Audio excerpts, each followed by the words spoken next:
Assalamualaikum, ketemu lagi dengan aku Teh Rizka. Nah, kali ini aku bakal membahas tentang pembelahan meiosis. Ada yang tahu nggak pembelahan meiosis itu apa? Terus prosesnya kayak gimana? Yuk, simak terus video ini. Selamat datang di EduScovery.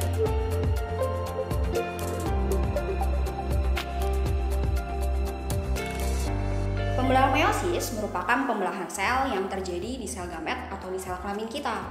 Nah, fungsinya untuk mereduksi kromosom yang tadinya diploid menjadi haploid. Kemudian akan membentuk sel telur dan sel sperma. Pembelahan meiosis itu terjadi dua kali, ada meiosis 1 dan meiosis 2. Nah, tapi sebelum terjadi proses meiosis, sel tersebut akan mengalami yang namanya fase interfase atau disebut juga fase istirahat. Terus fase istirahat itu selnya tidur gitu? Enggak. Nah, sel tersebut tetap beraktivitas, tapi dia tidak melakukan pembelahan. Jadi, selnya cuma ada satu. Kita bahas dulu dari interfase atau disebut fase istirahat, di mana di fase ini terdapat 3 tahapan. Yang pertama ada fase gap 1. Di fase gap 1, sel tersebut mengalami yang namanya pembesaran. Kemudian organel sel yang bernama sentromer akan membelah menjadi 2 sentriol. Terus fase yang kedua itu ada fase sintesis. Di fase sintesis, sel tersebut mengalami yang namanya replikasi DNA atau penggandaan DNA, kemudian akan mengalami yang namanya sintesis protein. Di fase terakhir ada fase gap 2, di mana fase gap 2 ini sel tersebut mengalami persiapan pembelahan. Setelah interfase selesai, kemudian akan masuk ke meiosis pertama, di mana meiosis pertama ini terdapat 4 tahapan.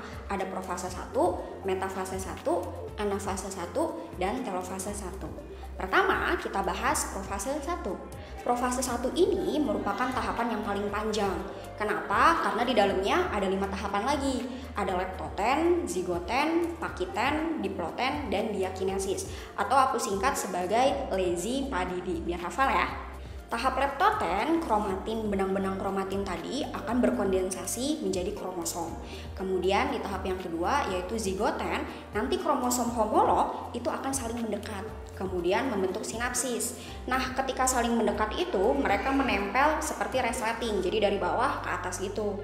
Terus di fase zigoten juga, sentromer yang tadinya ada 2 sentriol, dia mulai menjauh. Fase berikutnya ada fase pakiten, di mana di fase pakiten ini terbentuk yang namanya tetrat. Tetrat itu apa sih? Tetrat itu ada 4 kromatid. Tadi kan di fase sebelumnya ada 2 kromosom yang jadi 1 ya. Ingat, 1 kromosom itu ada 2 kromatid.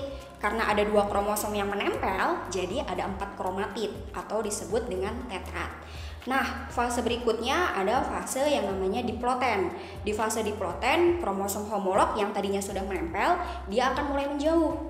Ketika menjauh, nanti ada pertukaran gen-gen atau disebut juga pindah silang atau bahasa Inggrisnya crossing over. Di fase terakhir profase 1 ada tahap yang namanya diakinesis. Di tahap diakinesis nanti dari sentriol akan tumbuh yang namanya benang-benang spindle. Kemudian membran inti dan nukleus akan mulai menghilang. Setelah profase 1 selesai, masuk ke tahap metafase 1, di mana di metafase 1 ini tetrat akan berjejer di bidang ekuator. Kemudian di tahap ketiga ada anafase 1. Ingat, anafase itu ciri khasnya ditarik ke kutub berlawanan. Nah, di anafase 1 ini nanti tetrat akan ditarik ke kutub berlawanan, kemudian akan berubah menjadi kromosom kembali. Di tahap terakhir di meiosis 1 ada yang namanya telofase 1. Di telofase 1 ini selnya sudah mengalami yang namanya sitokinesis atau pembelahan sitoplasma. Jadi selnya sudah ada 2 tuh. Nah, kemudian masuk ke fase yang meiosis 2. Di tahap meiosis 2 ada 4 tahapan lagi. Ada profase 2, metafase 2, anafase 2, dan terakhir telofase 2. Nah, tahap yang pertama ada profase 2 nih.